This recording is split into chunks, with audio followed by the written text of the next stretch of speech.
¿Qué tal? Muy buenos días a todos y bienvenidos hoy a la sesión de la plataforma de formación continuada para el diagnóstico y tratamiento por la imagen.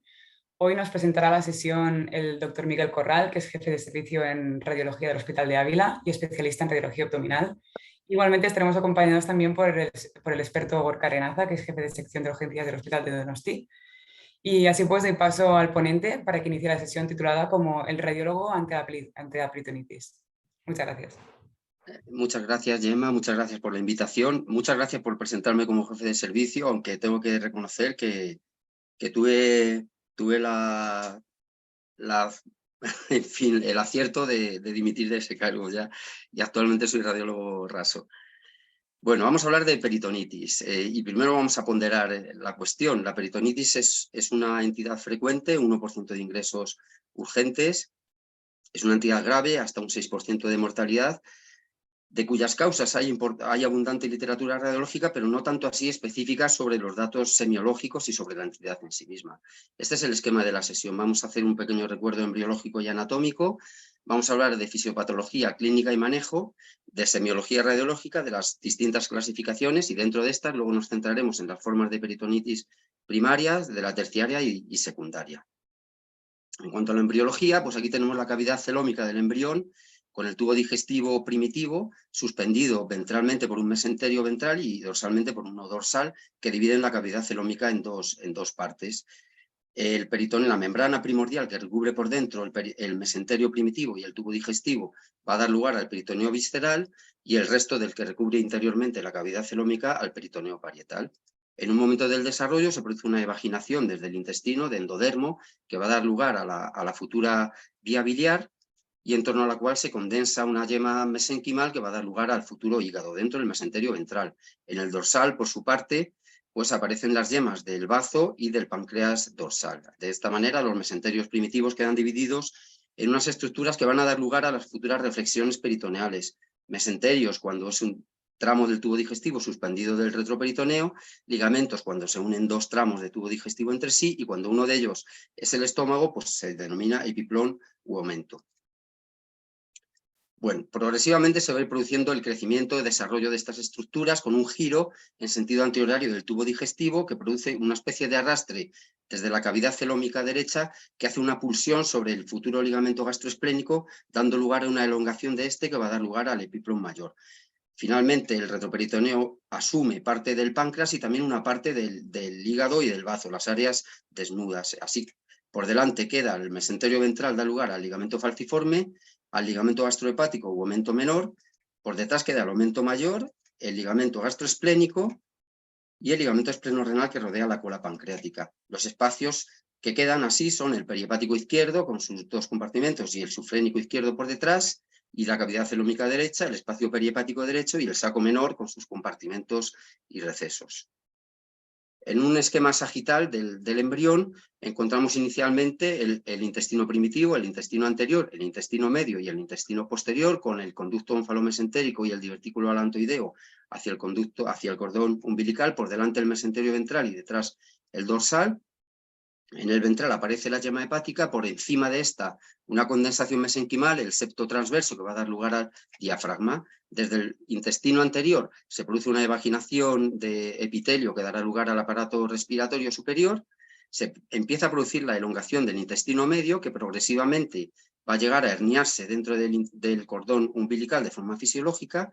En el mesenterio dorsal aparecen la yema del bazo y la dorsal del páncreas. En el ventral, la yema ventral del páncreas. Fijaos cómo el mesenterio ventral, conforme progresa la elongación del intestino medio y su herniación en el cordón umbilical, va quedándose reabsorbido en el plano futuro intramesocólico. El páncreas ventral va a rotar en torno a la C duodenal, a fusionarse con el dorsal. Se inicia un giro en sentido antihorario sobre un eje oblicuo del intestino medio, que se sigue elongando de forma muy importante. Al final se independiza el aparato urogenital del intestino posterior, continúa la elongación del intestino medio, hasta que se va reduciendo la herniación fisiológica, y finalmente se produce una elongación del colon derecho y el ciego, junto con la elongación del epiplón mayor, proceso que ya culmina en la infancia. En un eje sagital encontramos la hoja posterior inferior del futuro aumento mayor, que se va a ir uniendo para formar el mesocolon transverso, mientras que la parte anterior se fusiona con la hoja anteroinferior, formando el delantal de los epiplones, que puede tener de forma inconstante un receso anterior del saco menor.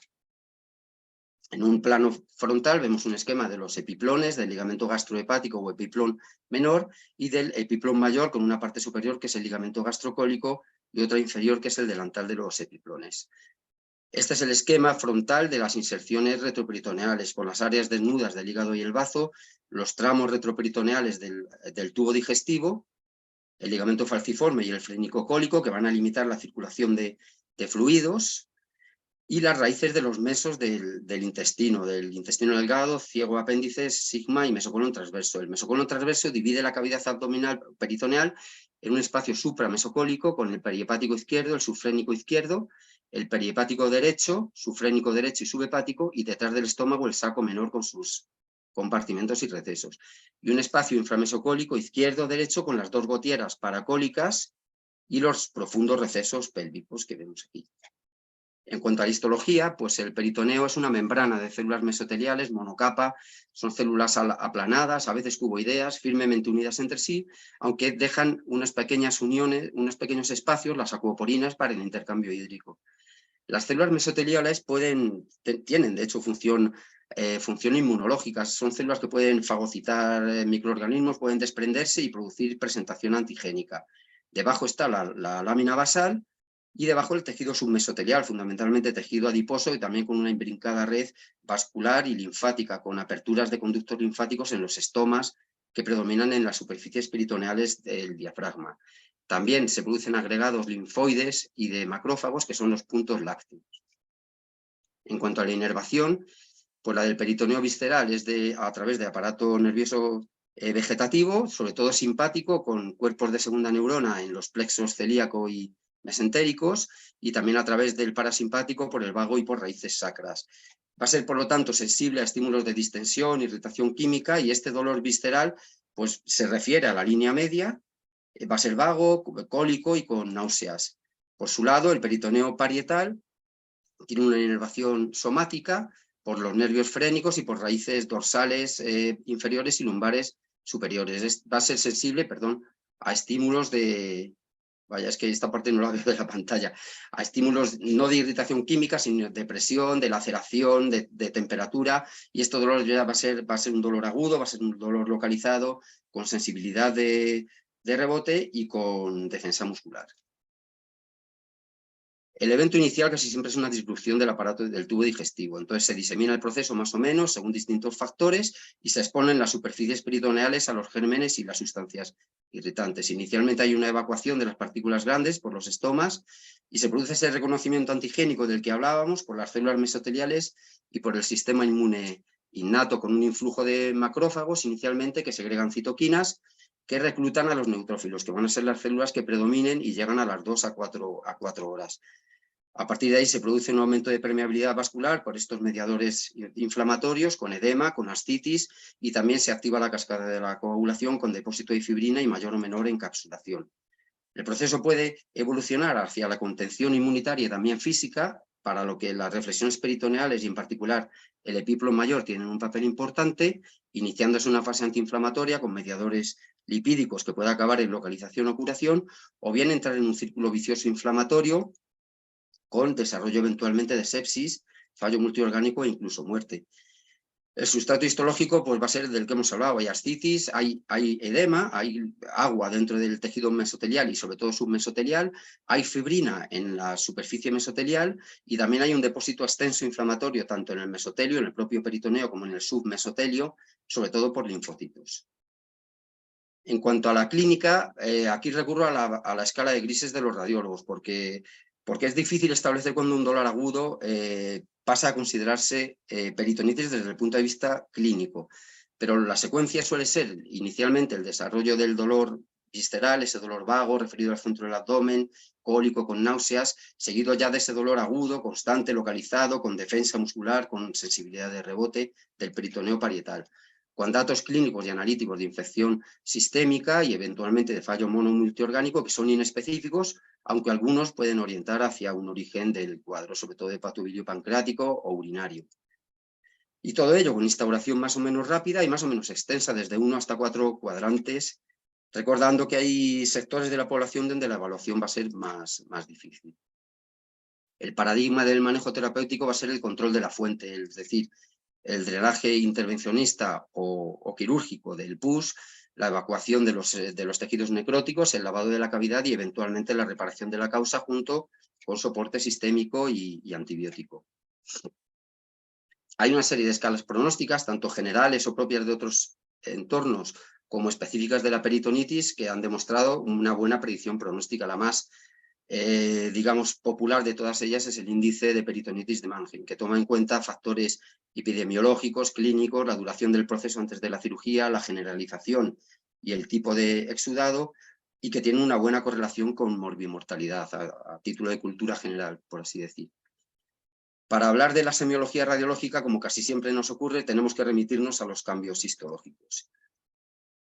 Y esto, que está poco discutido en la literatura, pues me ha dado pie a seleccionar estos 7 ítems como datos semiológicos de hallazgos de peritonitis, que vamos a ir repasando. Uno es la ascitis exudativa, ascitis con ecos en su interior, que podemos ver en la ecografía de forma pues, muy fácil, o con valores de atenuación pues, intermedios entre los del agua y los de la hemorragia.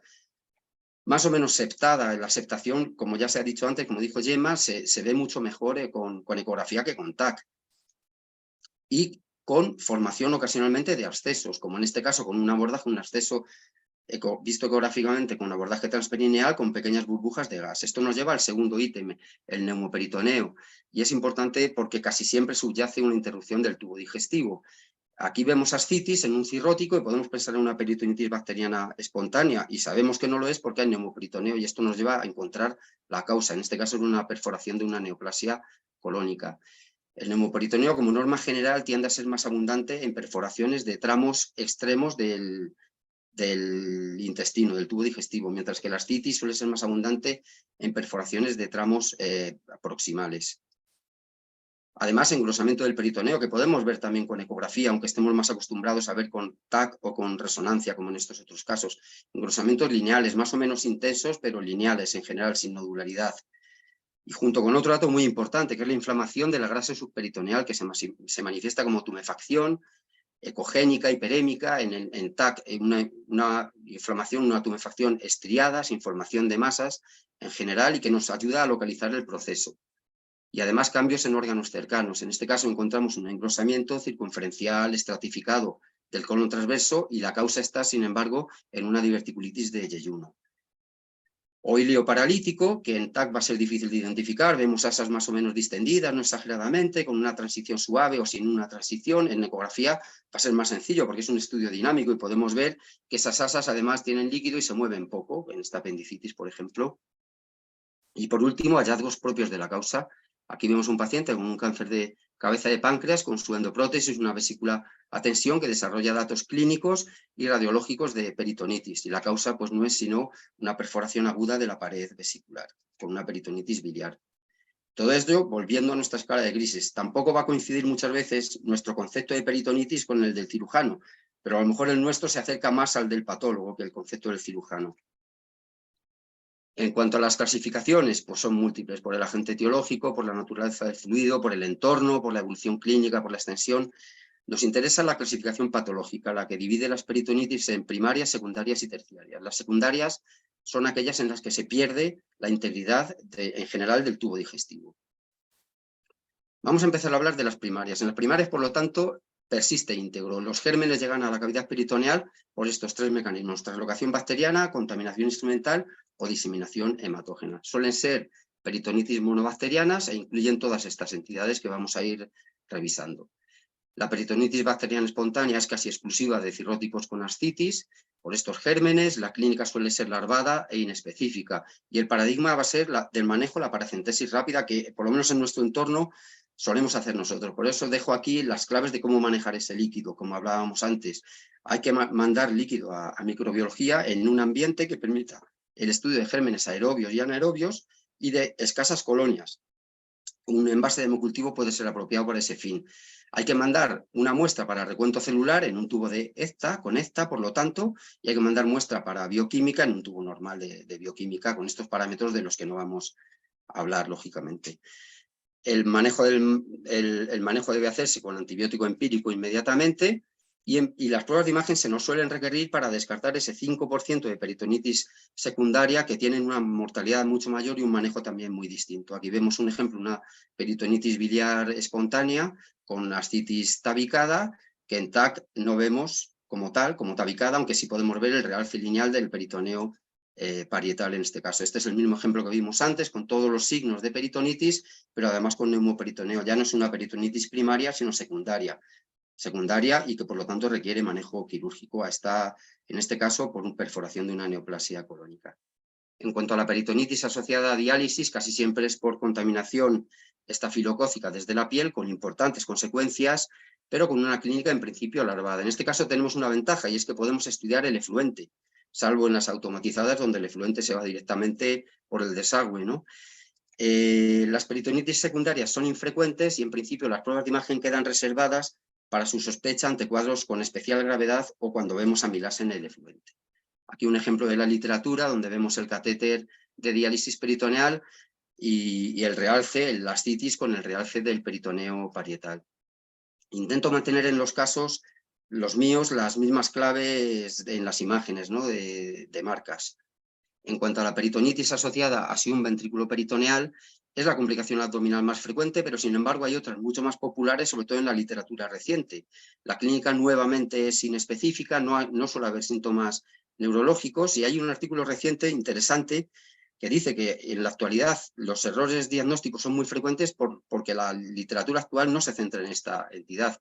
Es importante recordar que casi siempre se produce en los primeros 2 meses y medio después de la última intervención, el último recambio de catéter o lo que sea, y que el estudio de líquido cefalorraquídeo suele ser diagnóstico. El manejo es muy sencillo, retirar provisionalmente el catéter con un drenaje externo y antibióticos. Las cirugías solo quedarían reservadas para los casos de peritonitis secundarias. Este es un ejemplo de la literatura con cambios en la grasa epiploica alrededor de la punta del catéter y con engrosamiento de la superficie peritoneal, y este es otro con ascitis, con realce lineal del peritoneo parietal, que daría pie al diagnóstico diferencial con el pseudoquiste de líquido cefalorraquídeo. Aquí la punción diagnóstica tendría un papel innegable. El estreptococo piógenes, por su parte, puede producir múltiples infecciones graves que todos conocemos y en un pequeño porcentaje de casos, pues también peritonitis muy graves, que casi todos los descritos son en mujeres jóvenes por una vía de diseminación ginecológica, por eso las comillas en lo de primaria, pero también puede ser por diseminación hematógena desde un foco nasofaríngeo. Produce un cuadro en general inespecífico desde el punto de vista radiológico, como de hilio paralítico en fases iniciales, que progresa rápidamente a estos cuadros de peritonitis exudativa grave que exigen en general cirugía y lavado. En cuanto a la peritonitis tuberculosa, pues el Mycobacterium casi siempre llega al peritoneo por vía hematógena. Nuevamente la clínica es larvada y crónica. Hay que recordar datos epidemiológicos o demográficos y clínicos importantes para el diagnóstico, bien sea el endemismo, la inmunodepresión del paciente, la posibilidad de que existan otros hallazgos de tuberculosis y recordar también el papel de las pruebas de detección, tanto cutánea como serológica. Como se ha dicho, pues hay una forma húmeda donde predomina la ascitis, con realce lineal de las superficies peritoneales, con valores altos de atenuación en el fluido. La paracentesis está servida y ¿qué debemos recordar? Pues datos importantes, la elevación de la adenosindeaminasa, aunque con sus falsos negativos y positivos, el gradiente de albúmina entre suero y ascitis, la elevación de interferón gamma y que en cuanto al diagnóstico microbiológico, la amplificación por PCR del genoma micobacteriano va a ser más eficaz que el cultivo y la tinción. Hay otra forma fija fibrótica donde, aunque pueda haber algo de ascitis, predomina la infiltración estriada, a veces tan masiva que puede llegar a simular carcinomatosis peritoneal, como en este caso en el epiplon mayor. Nos fijamos en otros datos, este paciente tenía derrame pleural y tenía otros datos muy sugerentes de tuberculosis en el TAC de tórax. Lo habitual son las formas mixtas donde coexisten ascitis con estos datos de los que hemos hablado, sobre todo la infiltración estriada del epiplon mayor, que también llevan al diagnóstico diferencial con la carcinomatosis peritoneal. Si encontramos, como en este caso, adenopatías calcificadas o como en este otro, adenopatías retroperitoneales y pélvicas necróticas, pues el diagnóstico lógicamente es más sencillo. En cuanto a la peritonitis terciaria, que algunos autores discuten su existencia, pues no es sino una peritonitis secundaria que se prolonga más allá de 48 horas después de una cirugía. La particularidad es que están implicados muchos gérmenes con muchas resistencias, que tiene gran demanda para todos, también para nosotros, y que nos obliga a ir adoptando estrategias individualizadas. Solo por poner un ejemplo, aquí tenemos un paciente con una neoplasia de colon, con una endoprótesis para evitar la obstrucción. En un momento dado se perfora, se somete a cirugía con una colostomía terminal, que a su vez sufre una perforación del asa en la colostomía. Ahí se inicia ya la peritonitis terciaria, empiezan a aparecer en sucesivos controles accesos en distintas áreas, un acceso subfrénico derecho, otro paracólico izquierdo que drenamos también el acceso subfrénico derecho, crecen gérmenes múltiples, algunos con muchas resistencias, en fin, lo que estamos acostumbrados a vivir en el día a día. Y llegamos a las secundarias, que son aquellas en las que hay interrupción de la parte en general del tubo digestivo, aunque engloba todas estas entidades. Aunque, como veis, más del 90% son del tubo digestivo y más del 95% en el aparato digestivo. Las apendiculares tienen la particularidad de que son las que afectan a pacientes más jóvenes y tienen mejor pronóstico. Vamos a ir revisándola, aunque sea de una forma muy rápida. Las apendiculares, la causa más frecuente obviamente va a ser la apendicitis aguda. Si tenemos un paciente joven varón con datos de peritonismo en nuestro ecógrafo, vemos este hilo paralítico, pues ¿qué hacemos? Nos vamos a la fosa ilíaca derecha y esperamos encontrar allí pues, este apéndice engrosado con la estructura interrumpida. Y si tenemos a esta paciente joven y vemos que nos defiende cuando hacemos el estudio, pero no conseguimos demostrar la apendicitis en la ecografía, pues debemos llevarla al TAC, y en el TAC veremos nuestros datos de peritonitis hipogástrica, y aquí encontramos este apéndice lleno de apendicolitos muy profundo que no conseguimos ver en la ecografía. Ese 18 a 35% de apéndices perforadas que dan lugar a peritonitis, esperamos encontrar abundantes fenómenos inflamatorios, a veces encontramos un poquito de neumoperitoneo y lo podemos ver en ecografía y en TAC, o podemos ver interrupciones del realce de la pared apendicular. Si hay un acceso y es suficientemente grande y accesible, debemos drenarlo por vía percutánea. No hay que olvidar ese 2% de neoplasias subyacentes, bien sean fecales o apendiculares. Aquí hay un ejemplo de una neoplasia mucinosa apendicular comunicada con el ciego y con datos de peritonitis localizada en cuadrante inferior derecho. En cuanto al colon, la causa más frecuente de peritonitis de origen colónico va a ser la diverticulitis aguda. Ese 1-2% hace referencia a las peritonitis generalizadas, pero en realidad desde los estadios iniciales ya hay peritonitis localizada, aquí en torno a estos divertículos complicados, en general en el lado izquierdo, pero no olvidemos que también posiblemente en el lado derecho. Nuevamente, si hay un acceso suficientemente grande y accesible, debe ser drenado. Pueden aparecer también burbujas de gas pericolónico, en este caso incluso también en la vena mesentérica inferior, y este es ese 1 o 2% de casos que derivan en peritonitis generalizada, en los que podemos encontrar neumoperitoneo, como es el caso, y va a ser más difícil identificar la causa en la diverticulitis. En cuanto a la neoplasia, el adenocarcinoma de colon, en el lado derecho casi siempre se perfora localmente, puede producir un acceso pericolónico, peritumoral, como en este caso. En el lado izquierdo, la perforación suele ser diastásica, por lo tanto proximal. Aquí vemos una neoplasia estenosante de ángulo esplénico del colon con esta perforación diastásica de colon transverso, a través de la cual podemos incluso navegar a la cavidad peritoneal virtualmente, ¿no? La enfermedad inflamatoria intestinal colónica, bien sea en su forma de enfermedad de Crohn o la colitis ulcerosa, o en su forma mixta, como en este caso, puede dar lugar a peritonitis. Aquí veíamos una colitis indeterminada, una pancolitis, con un gran acceso hipogástrico que también drenamos. Y no hay que olvidar que también, sobre todo la colitis ulcerosa, puede complicarse con una neoplasia que a su vez puede perforarse y dar lugar a una peritonitis generalizada. En este caso era una colitis ulcerosa que se complicó con un adenocarcinoma de colon izquierdo, que se perforó con peritonitis generalizada. La colitis isquémica puede asumir distintas formas y manifestaciones radiológicas. Aquí vemos una forma húmeda de colitis isquémica que casi siempre asientan en el colon izquierdo, con este masivo engrosamiento parietal, en este caso, con cambios inflamatorios y edematosos periféricos abundantes y también con ascitis. La perforación de colon por cuerpo extraño en el lado derecho también suele dar lugar a fenómenos inflamatorios localizados, como en este caso una espina de pescado que ya ha atravesado la pared del colon y se rodea de esta masa inflamatoria que progresivamente se va a ir digiriendo, va a ir como ascesificándose. En el lado izquierdo, sin embargo, las peritonitis suelen ser difusas, como en este caso, donde veíamos datos de peritonitis difusa de 4 cuadrantes con neumoperitoneo, y la causa es este pequeño, en este caso era un hueso de pollo, impactado en el colon sigmoide justo proximal a esta neoplasia estenosante.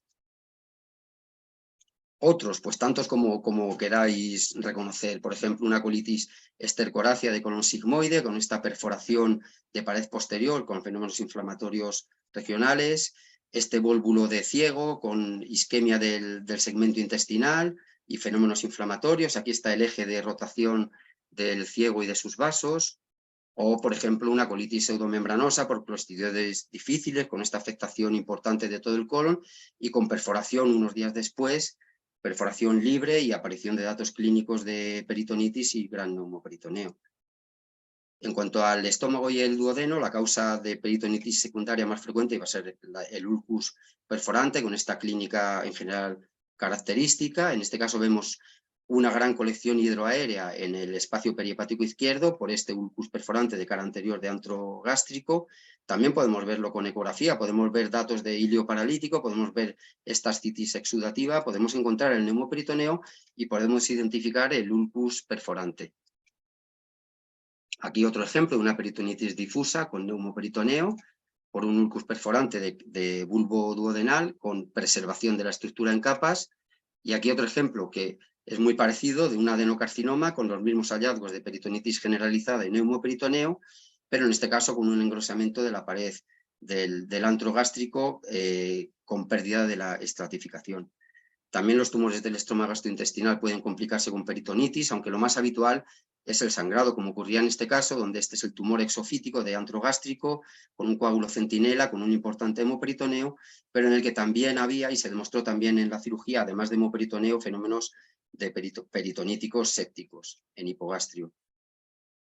Los cuerpos extraños, cuando perforan el estómago, suelen producir fenómenos inflamatorios regionales. En este caso había un acceso o un foco inflamatorio más bien hepático, con trombosis de la porta izquierda, y el cuerpo extraño que perforaba la pared gástrica y se pudo extraer endoscópicamente era esta espina de bacalao. En cuanto al intestino delgado, casi todas las peritonitis son secundarias a cuadros obstructivos, el 50%, cuadros obstructivos lógicamente complicados con asa cerrada de alguna u otra manera, lo más frecuente con vólvulos sobre bridas, como en este caso con isquemia de todo el tramo volvulado, importante edema y también fenómenos inflamatorios en el meso tributario, o por hernia de pared abdominal, en este caso es una hernia crural, también complicada con isquemia y con fenómenos inflamatorios hipogástricos, y en este caso se trataba de una hernia interna, la más frecuente de las congénitas, una hernia paraduodenal izquierda con fenómenos peritoníticos en cuadrante superior izquierdo o secundarios a este cuadro herniario interno. En cuanto a la isquemia, aunque sea salto de mata, la isquemia arterial es la más frecuente, causante de peritonitis en general extensa. En este caso vemos la ausencia de realce de casi todo el intestino delgado, secundaria a una obstrucción embólica de la arteria mesentérica superior.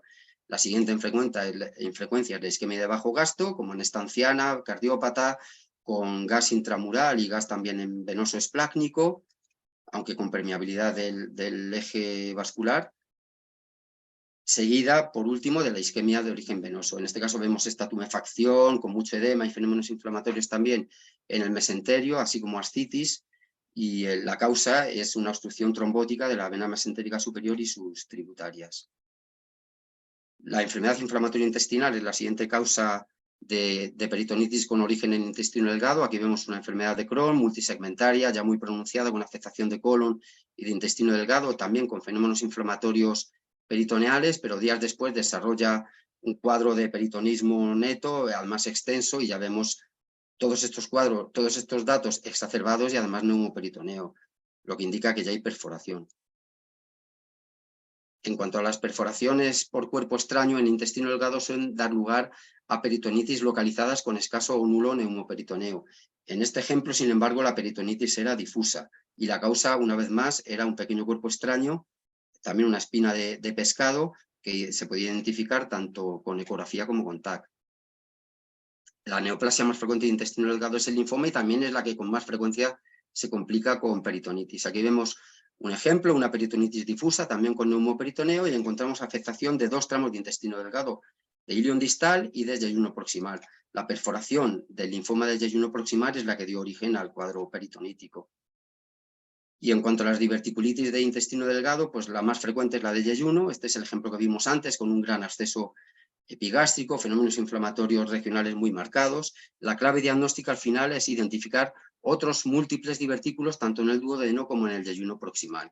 Y en la diverticulitis de Meckel, y este es un caso de peritonitis localizada secundario a torsión de divertículo de Meckel, pues la clave diagnóstica va a ser individualizar el divertículo, independizarlo de un apéndice cecal normal.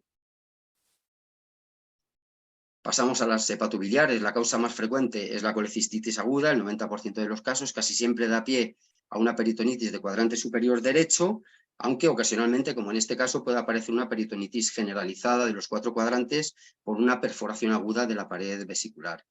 Más raro es que un absceso, bien sea piogénico o, como en este caso de la literatura, amebiano, se perfore a la cavidad peritoneal. Y otros ejemplos, pues nosotros hemos visto, hay mucha hidatidosis en esta región, por desgracia, y hemos visto quistes hidatíticos exofíticos que se rompen y dan lugar a peritonitis hidatídicas agudas, también con desprendimiento de membranas, aunque vemos más casos de siembras subagudas con crecimiento de quistes hidatídicos peritoneales. En las ginecológicas casi siempre hay una enfermedad pélvica inflamatoria, por lo tanto, no serían en realidad peritonitis secundarias, sino primarias. Aquí encontramos endometritis, encontramos un piosalpins bilateral y encontramos ascitis abundante y datos de peritonitis de cuadrantes inferiores. Cuando el germen implicado es el actinomyces, pues el cuadro clínico suele ser más larvado y además hay más depósito de tejido sólido. Todo ello nos puede llevar a confusión con cuadros neoplásicos. Recordemos que estas pacientes suelen portar dispositivos intrauterinos. Y no olvidemos que el cuadro peritonítico se puede ir de hipogastrio a cuadrante superior derecho, con este realce sutil de la superficie hepática característico del síndrome de Fitzhugh-Curtis, ¿no? Con las características también adherencias perihepáticas en cuerdas de violín. Y ya por último, estamos llegando al final, pues la peritonitis con origen en el aparato urinario, un 1% por pielonefrosis o, como en este caso, por pielonefritis antogranulomatosa. En este caso no existía la litiasis coraliforme característica, pero sí el resto de hallazgos típicos de esta entidad, con extensión del proceso inflamatorio crónico al espacio retroperitoneal, pero también al espacio perihepático derecho. Ya como resumen y en conclusión, ¿cuáles serían, por lo tanto, mis consejos? ¿Qué debe hacer un radiólogo ante la peritonitis? Pues primero, conocer la anatomía de la cavidad peritoneal, garantizarse un buen abordaje clínico. Y, en fin, si uno no tiene confianza en ese momento en el entorno clínico, por la razón que sea, pues, como decía Napoleón, si quieres algo bien hecho, hazlo tú mismo. Es tan sencillo como llevarte el paciente, si la situación lo permite, al ecógrafo y allí hacer tu ecografía a la vez que haces tu exploración y tu interrogatorio. En mi experiencia, esto es fundamental para tener éxito y una buena toma de decisiones. A partir de ahí, busca esos 7 ítems de los que hemos hablado, de semiológicos de la peritonitis, busca los hallazgos de las etiologías más probables, sin olvidar que hay otras menos frecuentes. Y esto es todo. Muchas gracias por la paciencia. Espero que estéis ahí todavía. Genial. Muchas gracias, Miguel, por la excelente presentación y la revisión exhaustiva de las presentaciones de peritonitis. Si te parece bien, ahora vamos a pasar al turno de preguntas que ha realizado la audiencia. Tengo varias preguntas del doctor Pedraza. La primera es si en tu experiencia es posible realizar informes estructurados del ATAC en un paciente con un abdomen agudo por posible peritonitis y si son cuantitativos con evaluación de algún criterio biomarcador o solo son cualitativos. Sí, yo creo que estamos. Este es un cuadro en el que, o sea, esta es una patología, un tipo de patologías en el que, como he dicho, creo que todavía estamos un poco en mantillas, a pesar, fijaos, de lo tristemente abundantes que son los casos de peritonitis y tristemente también que han estado de actualidad recientemente por algún caso, pero estamos lejos todavía de poder afrontar, ya he dicho que no sale la palabra en nuestros informes, menos aún yo creo que estamos en condiciones de poder hacer informes estructurados o de uso de biomarcadores en general, creo. Perfecto. Otra pregunta. ¿Crees que hay algún tipo de algoritmo de inteligencia artificial que pueda ser útil en la evaluación de este tipo de TAC? pasa un poco lo mismo. Hasta donde yo sé no hay ningún algoritmo desarrollado ni en vías de desarrollo, hasta donde yo sé que no es mucho también. Perfecto. En referencia a la ecografía con contraste, ¿habéis utilizado alguna vez la CEUS para la valoración de los pacientes con abdomen agudo y peritonitis? Esta es una pregunta muy interesante y muy pertinente, Gemma. Sí, sí que la usamos mucho. No dio tiempo a hablar de ello, pero sobre todo en cuadro inflamatorio peritoneal de cualquier origen, en particular en las apendicitis, es utilísimo para delimitar la afectación accesificada de la no accesificada, por lo tanto, la afectación potencialmente drenable de la no drenable. Yo creo que ese es el contexto en el que tiene más utilidad y es mucha la utilidad que tiene en este contexto. Es decir, en caso que veáis, digamos, la imagen de la apendicitis, si, o sea, lo utilizáis, por ejemplo, cuando veis que hay líquido loculado para valorar si realmente hay paredes o no, si esto es un acceso o no. Sí, lo utilizamos mucho, al menos yo lo utilizo mucho en eso que a los cirujanos les gusta llamar plastrón apendicular, y les falta tiempo para, según quien esté de guardia, pedir el drenaje percutáneo. Es extremadamente útil, desde mi punto de vista casi imprescindible, delimitar cuánto hay de drenable, que en teoría ese límite de los 4 centímetros más allá del cual el antibiótico es menos probable que sea efectivo. Ahí la ecografía con contraste tiene un papel desde mi punto de vista muy importante. Perfecto. Vale, otra pregunta es, ¿crees que el TAC espectral puede ser útil en la valoración de este tipo de pacientes con peritonitis? Sí, a ver, no tengo mucha experiencia en TAC espectral. Nosotros adquirimos hace poco, bueno, no adquirimos, nos pusieron unos filtros de estaño y oro en un TAC que teníamos y con eso podemos hacer adquisiciones espectrales que nos prolongan los tiempos de adquisición, pero bueno, que tenemos resultados un poco dispares. No hemos alcanzado una gran experiencia. Yo entiendo que con otro tipo de adquisiciones la gente pueda tener más confianza y usarlo. Desde luego, si se puede usar con confianza, es una herramienta para evitar. Yo en estos pacientes en concreto, sobre todo si son jóvenes, obviamente no hago una adquisición sin contraste, pero bueno, para tener la posibilidad de ser mucho más fino en la valoración del realce de paredes intestinales, también del propio peritoneo, con mapas de yodo, para tener una imagen sin contraste virtual, yo entiendo, y en algún caso nosotros hemos encontrado resultados positivos, pero con nuestra tecnología disponible con ciertas limitaciones. Genial. Vale, ¿y sabéis si existe algún tipo de guideline internacional estandarizada para el diagnóstico de los pacientes con abdomen agudo? Sí que hay guías, hay muchas guías clínicas, también hay guías radiológicas, muchísimas de las distintas entidades. En concreto, guías radiológicas enfocadas genéricamente a peritonitis, yo no he encontrado ninguna. Guías clínicas, muchas. Perfecto. Muy bien, pues si os parece bien, tras finalizar el turno de preguntas, te invito, Gorka, si quieres dar algunas palabras sobre este tema. Estás mutado, Gorka. Gorka, a ver. Gorka, no te oímos. Gorka, ¿Ahora se me oye? Ahora sí. claro y nítido. Vale, muy bien. Bueno, buenos días a todos. Primero, felicitarte, Miguel. Ha sido una charla excelente. La verdad es que me ha gustado mucho. Has sintetizado de una forma muy interesante, ¿no? Un tema que puede ser muy extenso y muy arduo. Y me ha gustado mucho desde el grafismo a cómo lo has estructurado. La verdad es que muy bien. Y nada, yo creo que bueno, es importante intentar ser resolutivos en nuestro día a día.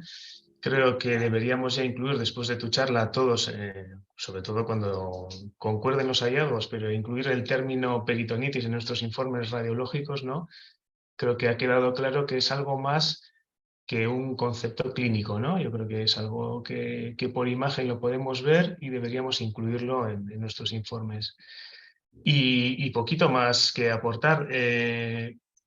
Nosotros tenemos un equipo espectral, no tenemos muchísima experiencia todavía, pero no penaliza en tiempo y bueno, pues creo que es una herramienta más a la hora de hacer el diagnóstico, ¿no? Y creo que puede aportar algo. Y Y bueno, y luego otra cosa que nos pasa, sobre todo con las peritonitis de origen desconocido, es que es muy habitual que hagamos una punción diagnóstica, pues cuando no se ve muy claro el origen, si es vía digestiva más superior, distal. Y bueno, no es raro que hagamos una punción ecoguiada para intentar orientar un poquito, sobre todo al cirujano, pues bueno, de qué es lo que tiene delante. Y poquito más, de verdad, darte la enhorabuena porque me ha encantado la charla, Miguel. Muchas gracias. Muchas gracias, Gorka, por tu aportación. Y por último, pues invito al doctor Pedraza si quiere dar algún comentario o hacer un resumen sobre la sesión. Gemma, muchísimas gracias por tu excelente moderación. Gracias también a Gorka porque sus comentarios de experto. Y Miguel, yo creo que ha sido ordenado. Sobre todo ha sido maravilloso como cada tabla con los gráficos. Yo creo que hemos aprendido mucho, ¿no? Entonces, yo al final siempre intento hacer un resumen de lo que he aprendido. Y tú nos has dicho varias cosas. Nos has dicho, primero, en el informe poner la palabra peritonitis, que tanto Gemma como Gorka lo han subrayado, no tener miedo a ponerlo. Nos has recordado un poco los signos radiológicos, los 8 signos radiológicos de peritonitis, por lo tanto podemos hablar de ello. Nos has hablado también de unas escalas de pronóstico, que hay que tener en cuenta datos clínicos, pero eso es interesante. El MPI mayor de 25 claramente nos has dicho que el pronóstico vital para el paciente es peor. Y nos has hablado también de unas situaciones clínicas en que vamos a esperar una peritonitis. Nos has hablado del CHUM, de la diálisis peritoneal, del cirrótico, ¿no? Yo creo que es interesante. Y después, respecto a la localización de la fuente, bueno, es que el 40% viene del apéndice. Y si sumas el colon 20%, 20% el estómago, es que te quedas al 80%. Por lo tanto, nos has dicho dónde tenemos que mirar fundamentalmente. El apéndice claramente el 40%, cerca de la mitad.